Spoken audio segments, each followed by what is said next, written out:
ننتقل إلى ملف التهيئة الحضرية. أين وصل هذا الملف بصفة عامة وهي مستجدات في هذا الملف الساخن المهم؟ بسم الله الرحمن الرحيم.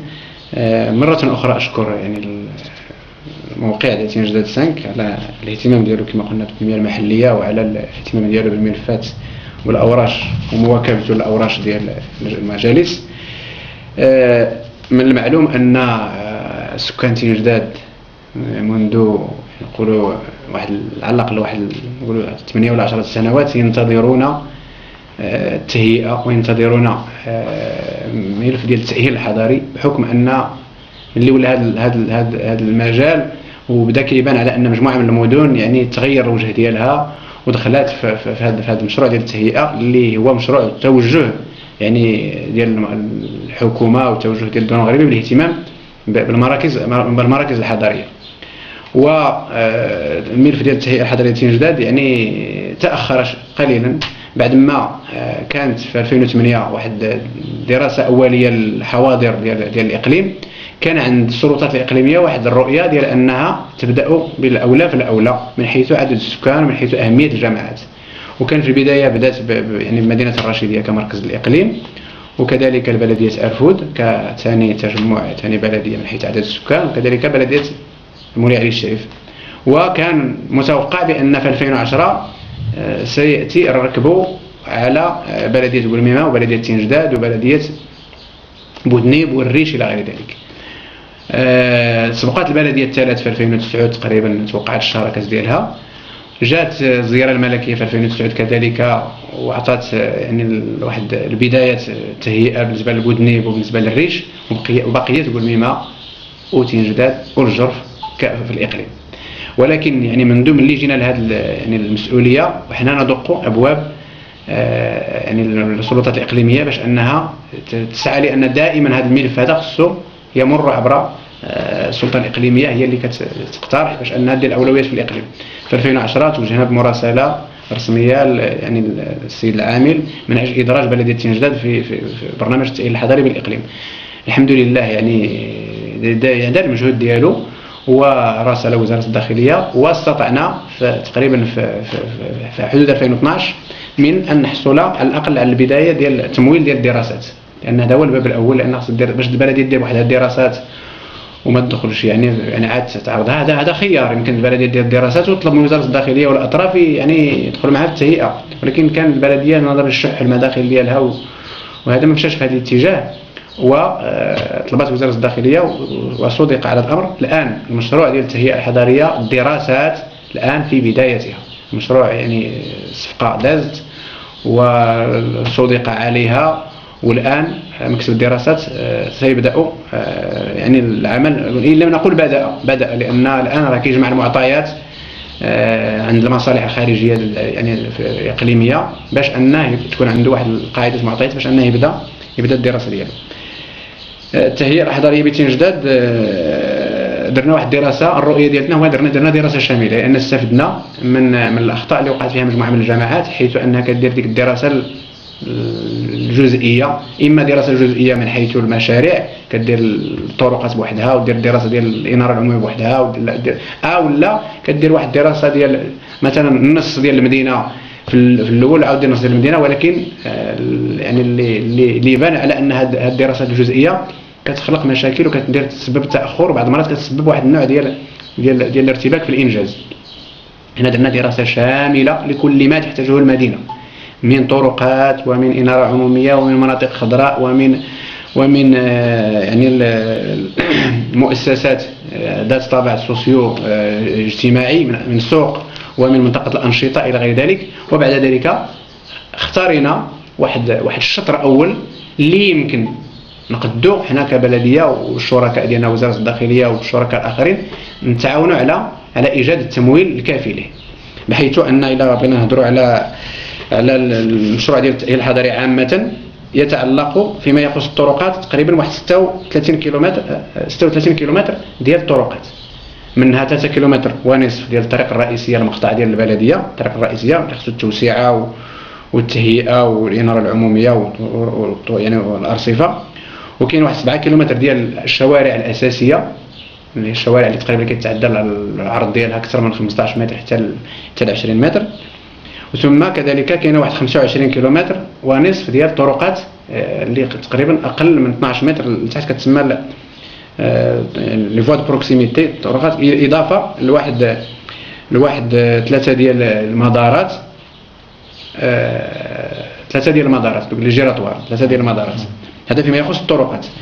كذلك التأهيل الحضري كيشمل كنعرفوا بان حيت دير التهيئه خصك دير المياه الامطار مصارف، اما كما يسمى ب يعني تطهير لاسينيسمون دي زوبلوفيال، تطهير ديال المياه الامطار، او لا دير لها فين غتمشي. بالنسبه لتنجداد يمكن جزء ديال الطريق الرئيسي يمكن يكون عبر لاسينيسمون دي زوبلوفيال، عبر يعني قنوات، ولكن الجزء الكبير من المدينه اللي كيشكل واحد الخطر وكيشكل كيحول المدينه الى واحد الواد تقريبا، كيدوز عن طريق القريه النموذجيه ثم السوق ثم المركز الفلاحي ويعني والاعداديه والثانويه، كيولي واحد كما كنسموه داك الشعبان الماره باغلب المؤسسات البلديه.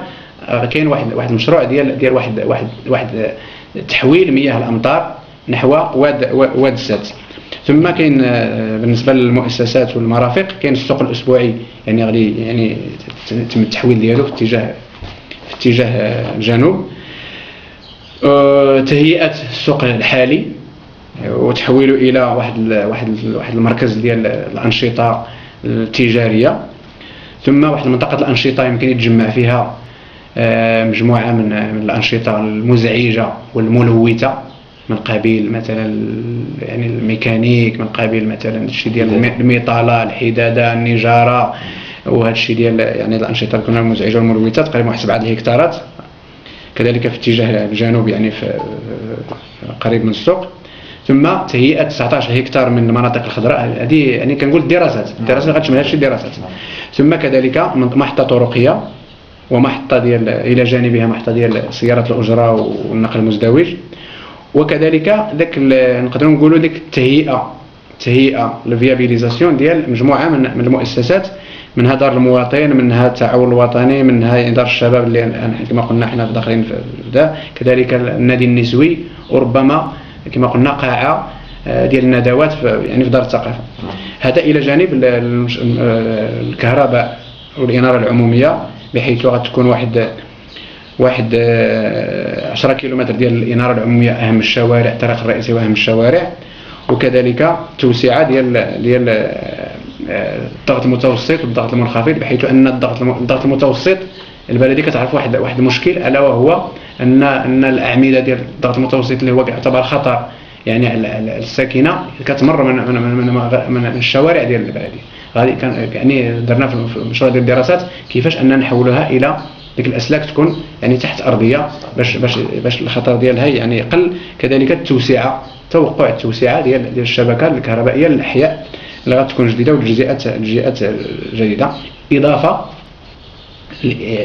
تهيئه واحد الساحه عموميه كنتوقع انها تكون واحد المركز مهم بالنسبه لبلديه تنجداد في محطه ديال السيارات الاجره الحاليه تاكسيات، وما يقابلها من الملعب بعد تحويل هذا الملعب، بعد ما يتنجز الملعب البلدي الجديد غادي تولي هذا الملعب القديم واحد الساحه عموميه، وربما في النصف الاخر ديالو تكون واحد مقر ديال قصر بلدي، مقر ديال بلديه تنجداد. هذا فيما يخص المشاريع عامه. كنعرفوا بان التمويل ديال البلديه والتمويل ديال الشركاء ما يمكنش غادي تنجز هذا الشيء، لان هذا الشيء تقريبا درنا له التقديره ديالو يعني غادي يقدر يوصل واحد تقريبا 200 مليون ديال الدرهم، 20 مليار تقريبا ولا شي حاجه، ولا تقريبا ولا او اكثر باش يمكن ننجز هذا الشيء كامل. ولهذا هذا جانب، وجانب ثاني هو ان لا بد الحي اللي بغيتي دير له التهيئه وبغيت دير ليه يعني لا بد خص يكون تطهير السائل قد انتهيت من تطهير السائل. ولهذا اختارينا شطر اول في المناطق اللي هي تقريبا فيها تطهير السائل كامل او لا على وشك انه يعني يكمل. فيما يخص الطرقات، الطريق الرئيسيه هذا مطلب ملح، وربما هذه السنه هذه نقدر ندخلوا في الشراكه مع وزاره التجهيز والنقل ويعني وبعض الاطراف الاخرين لتهيئه الطريق الرئيسي، مقطع ديال الطريق الرئيسي على طول 3 كيلومتر ونصف. بالنسبه للطرقات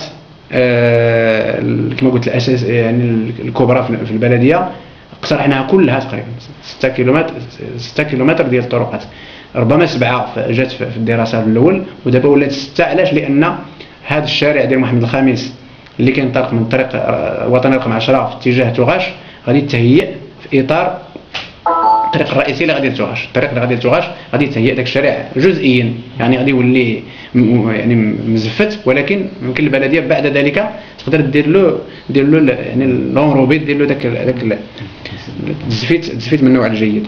كذلك غادي نبداو بواحد 9 كيلومتر ديال الطرقات الجماعيه اللي هي المركز ديال تنجداد، وربما نوصلوا تغدوين الجديده كمناطق فيها بعد التهيئه وفيها لاسينيسمو ندار لها الطرقات هذه كاولويه درناها، الى جانب ثلاث مدارات جيراتوار، مدارات او يعني ملتقيات طرق. واحد غيكون في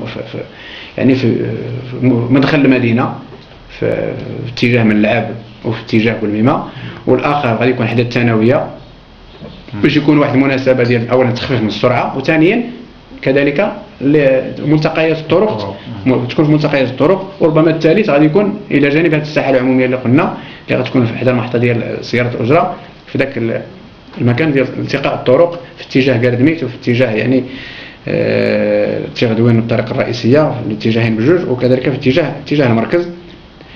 وهذا الساقيه المحول، هذاك المحول ديال مياه الامطار اللي قلنا، لان هذه اولويه. ما يمكنلكش دير الطرقات وكذا وتخلي مياه الامطار كدوز لك في المدينه، غادي تضيع داك الشيء وغادي تطرح مشكل. هذه حتى هي داخله في الاولويات. وبالنسبه للمناطق الخضراء اختارينا كمرحله اولى يعني في الشطر الاول ديال التاهيل 5 الهكتارات، اللي هي على الاقل دوك المنتزهات اللي يعني تقريبا على جنب الطريق الرئيسيه للتهيئه الطريق الرئيسيه لا يعقل باش يبقاو المنتزهات غير مؤهله كمرحله اولى، وكتبقى المناطق الخضراء الاخرى يعني تجي في مراحل اخرى. بالنسبه للاناره العموميه يعني غتشمل كلها الشوارع الرئيسيه كلها، الاناره العموميه يعني 10 كيلومتر ديال الطرقات.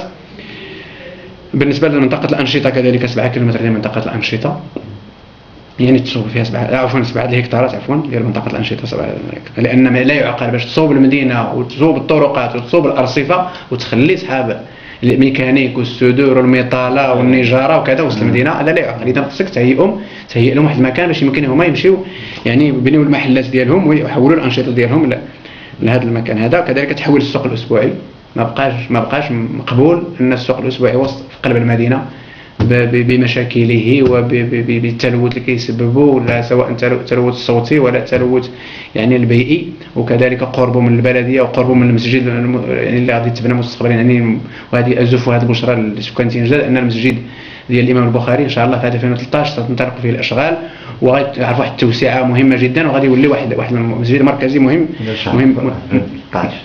نعم في 2013 ان شاء الله 2013 شهر نعم الى شهر. على كل حال لان وزاره الاوقاف والشؤون الاسلاميه هي اللي مكلفه به، والدراسه تقريبا راه انتهت، يبقى دابا غير يلونسيو يعني يديروا الصفقه، غير يلونسيو الصفقه ديال واحد يعني على ابعد تقدير. انا كنقول على ابعد تقدير واحد شهر 8 شهر 7 شهر 8 تقدر تبدا الاشغال، الا ما تسبقاتش شويه ولا تاخرت بواحد الشهر.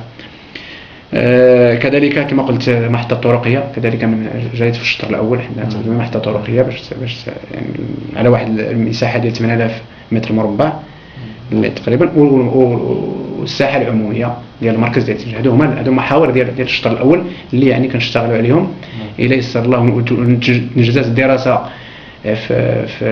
في نهايه تكمل الدراسه، غالبا المتوقع انها تكمل في نهايه 2013. بالنسبه للاشغال هناك بعض الاشغال رغم ان الدراسه مازال ما يعني قبل ما تكمل الدراسه غنطلبوا من مكتب الدراسات يسرع لنا بالدراسه ديالهم قبل ما ينتهي الدراسه الاجماليه.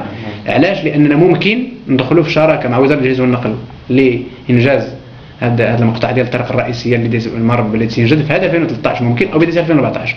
وكذلك هناك شراكه تنجز مع وزاره الاسكان ووزاره الداخليه والبلديه لتهيئه مركز تنجد، المركز اللي كيجي على اليمين ديال الطريق الرئيسيه، المركز القديم ديال تنجد من تقريبا نقول لكم من فاش كانوا البروج القدام من عند اوزنزول هبطوا به حتى للجبل حتى القريه النموذجيه. هذا ان شاء الله نقولوا 2014 غادي يكون هذا المشروع يعني كمل الان راه في طور اعداد الدراسه. يعني هذا هو مجمل يعني المشاريع ديال التهيئه الحضريه.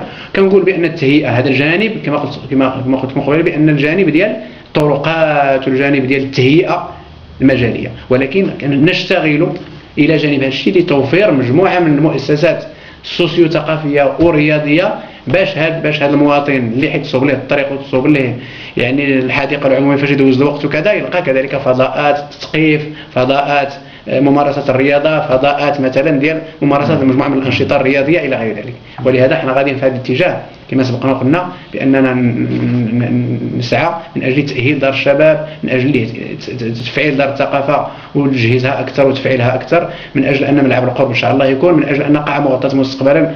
يعني نسعى في اتجاه اننا بعد ما نكملوا هذه المؤسسات يعني في البدايه انها تجي ان شاء الله، تجي دار المواطن، تجي دار مركب ديال ذوي الاحتياجات الخاصه الى غير ذلك. خص المواطن كل واحد يلقى ذاته، لاننا خصنا نبنيو مدينه اللي نسكنوا فيها، نعيشوا فيها ماشي نسكنوا فيها. خصنا نبنيو مدينه، وهذا هي المقاربه الجديده كاع كنقولوا في السياسه الدوليه عامه، وفي يعني ربما في السياسه الحكوميه الحاليه اللي كتهضر على سياسه المدينه. سياسه المدينه هي خصنا نفكروا في المدينه التي نعيش فيها وليس المدينه التي نسكنها، والصباح نخرجوا نشوفوا فين ندوزوا الوقت. يعني خص الانسان يلقى مجموعه من الفضاءات. هذا الشيء كامل فيه خصو تكلفه ماليه كبيره، وخصو يعني تكلفه تقنيه كبيره، وخصو هذا المسائل، ولكن نسعى والحمد لله نجد في المصالح الخارجيه اللي كاينه في الاقليم وفي يعني في جميع المسؤولين الرغبه باش انهم يواكبوا هذه الاعمال هذه.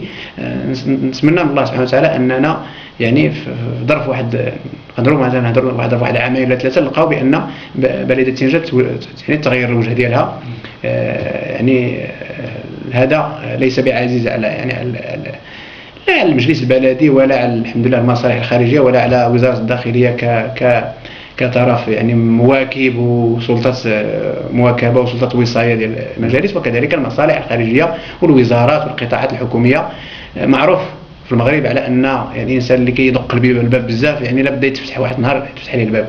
ولهذا لن ندخر جهدا في اننا نطرق الابواب من اجل تحقيق التنميه في البلاد، تنميه بمعناها المندمج، تنميه بمعناها ديال يعني توفير جميع المصالح والخدمات والسميتو اللي كتحتاجها البلاد، ماشي غير التنميه يعني اللي كتهتم يعني بالاسمنت والارصفه والشوارع والساحات العموميه، بل التنميه الشامله، التنميه الثقافيه، التنميه الرياضيه، التنميه الفكريه، التنميه سميتو اللي هذا هو المطلب ان شاء الله اللي نتمنوا اننا نحققه بحول القوه. نعم، وهناك نقطه صراحه فرض الدسم. هناك تخوف لدى المواطن التنجدادي تنتهي ولاية المجلس البلدي دون أن تتحقق التنمية، دون أن تتحقق تهيئة حضارية منشودة. لا الأصل في الإدارة هو استمرارية الإدارة، لأن الأمر فعلا تختلف الإرادات وتختلف يعني التوجه.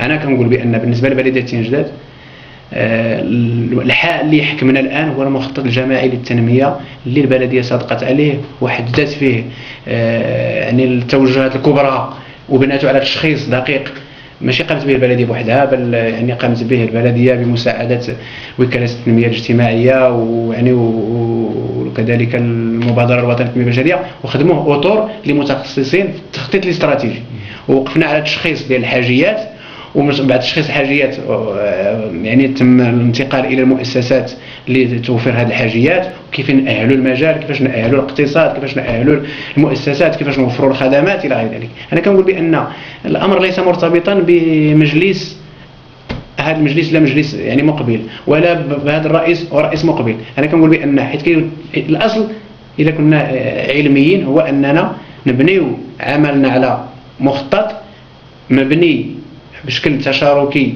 ويعني كما قلنا بشكل علمي، ومن اللي جا خصو يستمر في الاولويات اللي حددها المخطط. انا كنقول بان هذه الاشغال اللي كنديروها الان في التهيئه ولا في الاهتمام بالمؤسسات اللي كنهضروا عليها دابا جايه كاينه في المخطط، اللي الرفع من التنافسيه الاقتصاد يعني المحلي، الاهتمام يعني بالتهيئه المجال، الاهتمام بالجانب يعني الاقتصادي الرياضي الثقافي الاجتماعي الى غير ذلك. حتى هضرنا على الجانب الاجتماعي ربما ما تكلمناش عليه الان، ربما ان البلديه ماشي هي اللي كتقوم بالجانب الاجتماعي، ولكن راه مطالبه باش انها تسعى في توفير مثلا الخدمات الصحيه، توفير تعليم جيد، تاهيل المؤسسات التعليميه اللي كاينه، الاهتمام بذوي الاحتياجات الخاصه، الاهتمام بمجموعه من الفئات.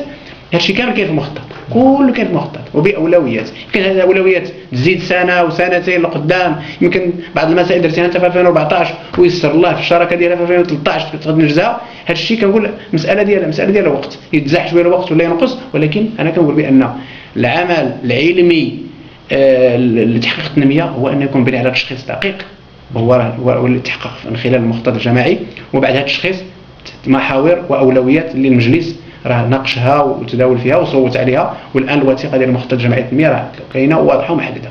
كنظن من هنا حتى نقدروا المخطط جا في 2000 يعني من 2011 2016، ولكن ممكن انا كنقول بان هذا المخطط الى تحقق من هنا حتى 2020 مزيان. يقدر مثلا تكمل هذه الولايه مثلا فوق ما كملت 2014 2015 ويجي المجلس الاخر ويلقى راسه بانه ملزم باش يدير مخطط جماعي للتنميه للولايه ديالته، يهز ما تبقى من هذا المخطط ويبرمجه في سميتو. يقدر يغير الاولويات ولا يقدر يزيد شي محاور اللي ربما ما جاتش في هذا المخطط، ولكن انا كنقول بان التوجهات الكبرى للتنميه محدده في المخطط بشكل دقيق. يمكن كما قلت مساله تسبق هذه ولا دير هذه اللي تقدر المجلس يعني اي مسؤول كان يتدخل، ولكن راه واضحه ومحدده. ما يعني كيف يمكن اشراك المجتمع المدني في المخطط من اجل تفعيله بالشكل المطلوب ولزرع اذا صح التعبير الثقه في نفس في نفوس المواطنين، الهيئات المجتمع المدني؟ على كل حال المخطط الجماعي التنميه نهار كان كيتبنى حضروا فيه هذه الاطراف كلهم، المجتمع المدني لا في التشكيله ديال يعني اللجان اللي كتحضروا كنحضروا المجتمع المدني، ولا في اللجنه ديال مساواه وتكافؤ الفرص اللي حضر فيها المجتمع المدني، وكانت يعني تستشار وتستدعى جميع المحطات ديال اعداد هذا المخطط، وكذلك في التفعيل ديالو في التنزيل ديالو. حنا رانا منفتحين على المخطط.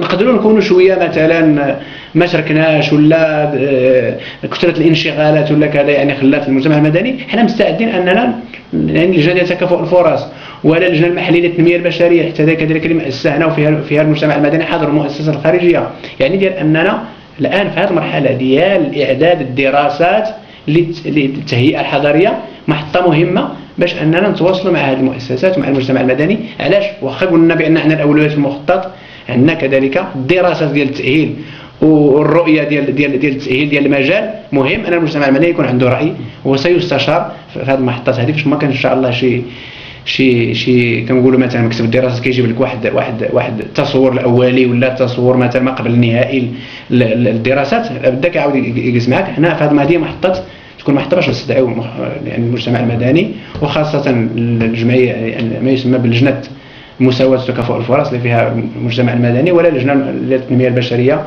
يعني ولا الجمعيات ولا الاعلام لان حيت كان المجتمع المدني راه ماشي كل المجتمع المدني حضوره سيفيد ولا يقدر يطور ويفيد ويقدر حد يديرو، ولكن الاعلام راه مهم. حتى الاعلام ندخلوه كطرف الى جانب المجتمع المدني في التسويق وفي التوجيه، وحتى حيت كاين المجتمع المدني كيطرح شي فكره مثلا وكتلقى انتقادات والناس كتعلق، راه مهم داك الشيء بالنسبه للمسؤول باش انه انت لان ماشي الناس كلهم اللي كتهضر كلها متحامله ولا الناس اللي كيعلقوا كلهم اما معك او ضدك. قد تاتي فكره مهمه جدا من واحد المنتقد عنده غير على البلاد. حنا ما كنقولوش بان احنا بوحدنا اللي كندبروا، ولكن هناك من كاين سلطات راه الاعلام الان راه يعتبروا هناك من يقول سلطه رابعه وانا اسميه سلطه رادعه. يمكن لها توجه يعني الراي العام في المبغات اذا كانت يعني فاعله وخدامه يمكن توقف يعني مجالات. وكم من مره الاعلام تدخل وكان له الدور في توجيه الامور في واحد الاتجاه اللي خصو يتوجه فيه ولا بغى يتوجه فيه. نعم. أظن شيء سؤال في التنمية الحضرية. النقطة الأخرى هي بالنسبة للعمل البرلماني. نعم. هناك سؤال يطرحه مجموعة من التجديديين الأستاذ محمد العراقي في البرلمان أي إضافة لمدينة تنجد أو لتنجد بكاملها لواحد في الكلا؟ نعم، شكرا على هذا السؤال، لأن الآن خرجنا من الجانب ديال يعني التدبير الجماعي إلى جانب يعني لما هو أوسع، ألا وهو العمل البرلماني اللي هو كيتوسع للإقليم كله. وربما النائب راه نائب الأمة يمكن يتدخل في أي منطقة في المغرب. أنا يعني أشتغل على مجموعة من الملفات اللي هي تهم بلدية تنجداد كرئيس، لأن لابد هذه النافذة تستغلها من أجل مثلا أنك من أجل الترافع، من أجل أن تجمع مجموعة من الأوراش يعني البلدية. وكذلك أشتغل على مجموعة من الملفات اللي كتهم أكثر من البلدية، تهم منطقة تنجد عامة، ربما تهم الإقليم. ونعطيك مثال أمثلة ما دام طرحتي المسألة باش الآن نشتغل على ثانوية بفركلة العليا، ثانوية تأهيلية بفركلة العليا، اللي أولا لتخفيف من الاكتظاظ اللي كاين في الثانويه ديال الحسن الثاني، وكذلك للتخفيف من هذا الاكتظاظ على الطريق الرئيسيه والمشاكل اللي كتعرفوا كذا وكذا. وكذلك اللي ربما حتى الجوده ديال التعليم كلما كان اقرب كلما كان الولوج اسهل، وكلما يعني كان حتى سميتو نشتغل كذلك بالنسبه لما هو اوسع. الثانويه بيقول مما كذلك لما تنجد يقول مما يعرفون نفس المشكل، ثانويه واحده ومكتظه كلهم تقريبا يناهز، كل واحده منهم كتناهز 2000 تلميذ في المؤسسه، يعني راه توازي مؤسسه جامعيه.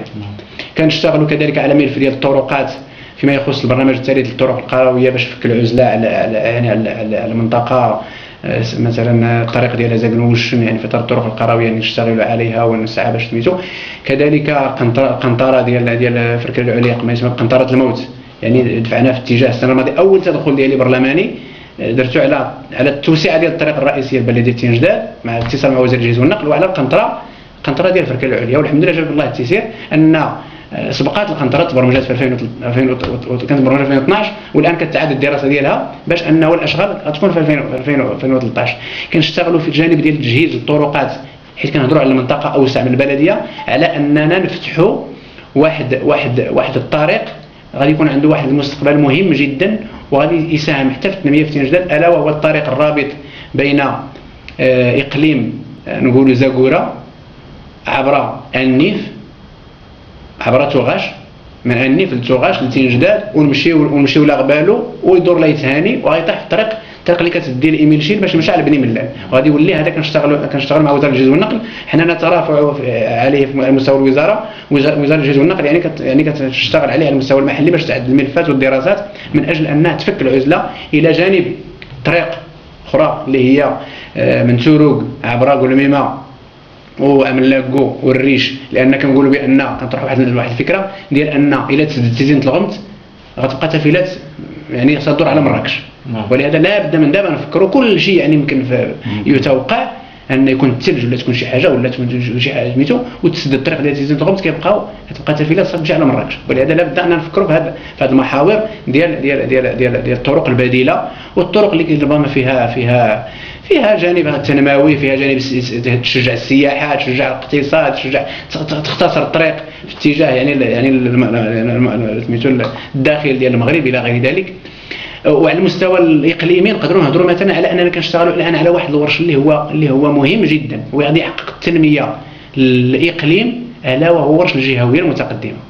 الان الورش الكبير اللي كنشتغلوا عليه كبرلماني ما كنتش انا بوحدي، ولكن كبرلماني الاقليم، ودرنا عليه لقاء اولي ويعني وراه جايه لقاءات اخرى، الا وهو الترافع من اجل ان تكون الرشيديه عاصمه لجهه درعا تفيلات.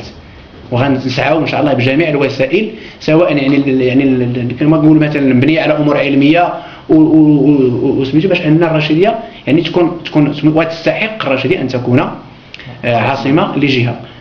اولا حيت كتكون عاصمه لجهه، هذا هو المدخل المهم جدا باش ان تجيب مجموعه من المؤسسات اللي ما كتقبل منك غير الا كنتي جهه، الا وهي الجامعه. الا كان مثلا تكون جامعه، وإلا كان الجامعه خصها تكون جامعه نموذجيه اللي كنتوقعوا. جامعه نموذجيه علاش؟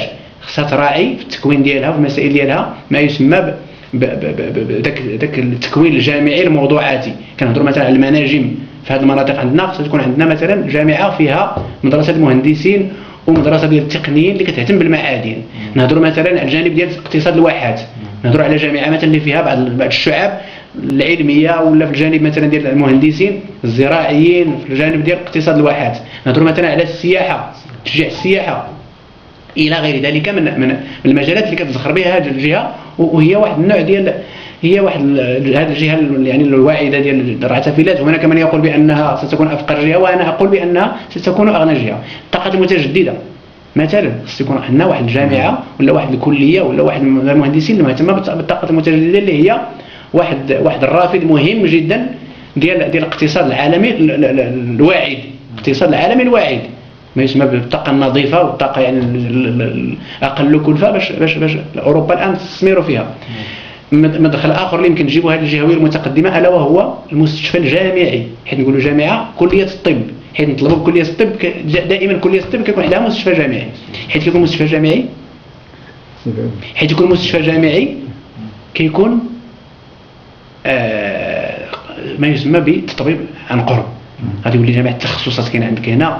عندنا الاقليم ديالنا كتفصلوا على المستشفيات الجامعيه طرق وعراء وحواجز طبيعيه، كيكون غير الثلج، تكون عندك شي حاله مستعجله خصها تمشي لفاس ولا تمشي للرباط، كتبقى غير مثال. هذاك مثال خلي البعد وخلي كذا وخلي كذا. ولهذا خص هذه الجهه ديال الجنوب الشرقي الا كانت تكون جهه فيها يعني كليه الطب وكذلك مستشفى جامعي الى جانب مؤسسات جهويه اخرى. كنقول بان هذا من اهم الاوراش اللي احنا حاسين به وكنشتغلوا عليه ودرنا عليه اجتماعات النواب ديال الاقليم، ولاول مره يجتمعوا نواب الاقليم اللي يجلسوا ويتكلموا في امور اللي هي كتهم الاقليم واللي ترافعوا فيها على مع القطاعات الحكوميه يعني بشكل قوي. اما سابقا كانت نعرفوا الامور اللي يعني برلمانيين متنافرين ما كيتلاقاوش وكذا وكذا، كتبقى ديك الصراعات ديال الانتخابات دائمه الى ان تاتينا انتخابات اخرى، لان كل واحد كيخاف على دائره نفوذه وكذا وكذا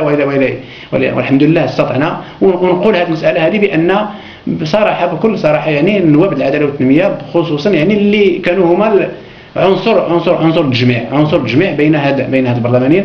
وان شاء الله يعني هذه الحكمه قلت هذه الملفات الكبرى ما دخلش في التفاصيل، ولكن ملفات كبرى نشتغلوا عليها يعني الى جانب الشأن المحلي اللي هو يعني لا بد ان يكون عنده اولويه عندنا، ولكن كذلك الملفات الكبرى ديال المنطقه وديال الاقليم عامه. وربما ما نخفيش عليكم، نهار الحد كنت في ايميلشي جابني الايميلشي لست نائبا عن دائره ميدالت وايميلشي 7 الميدالت، ولكن لا بد حينما تنادى او لا شي ناس كيقول لكم بغيناك تتواصل معنا ولا تجي تشوف واحد الملف عندنا باش تتعاون معنا فيه، لا ونمشي مشينا الميدالت. وربما الاسبوع ما بعد المقبل غنكون ان شاء الله في بوميه وبعض الاحيان يعني في بعض المناطق اللي ما عندهاش علاقه بالاقليم ديالك، ولكن انت نائب الامه اذا دعيت من اجل التدخل ولا من اجل انك تعاون الناس ولا ترشدهم ولا توجههم لا بد انك تلبي. ونسال الله سبحانه وتعالى التوفيق باش يعني نكونوا عند حسن الظن. اذا دعاك فاجب. اذا دعاك فاجب. الله تعالى هو اللي كي.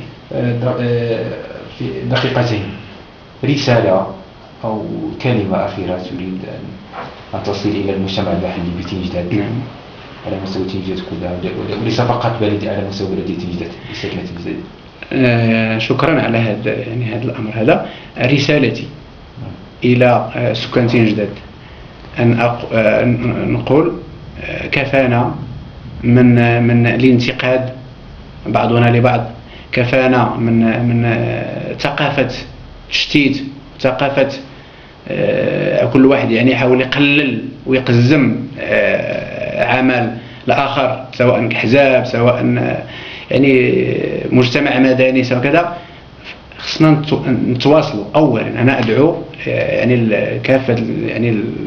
كافه الدوائر، مجتمع مدني مع المنتخبين مع السلطات مع كذا، الى يكون تكثيف التواصل، لان في التواصل خير، وفي التواصل واحد كتحقق مجموعه من المسائل النفسيه كتحيد، وبذلك يعني كنمشيو الناس لما هو اهم. ونقول بان خصنا نخدموا في مشاريع مندمجه مشتركه، وكفانا من اننا يعني نمشيو في اتجاه ديال ديك النظره الضيقه، كل واحد يشوف دواره ولا جماعته ولا يعني الفئه ديالو ولا يعني المشاكل ديالو يعني اللي دايره به هو، هذا هو قطب الاهتمام ديالو. ونفكروا جميعا في تحقيق يعني تنميه وتعاون.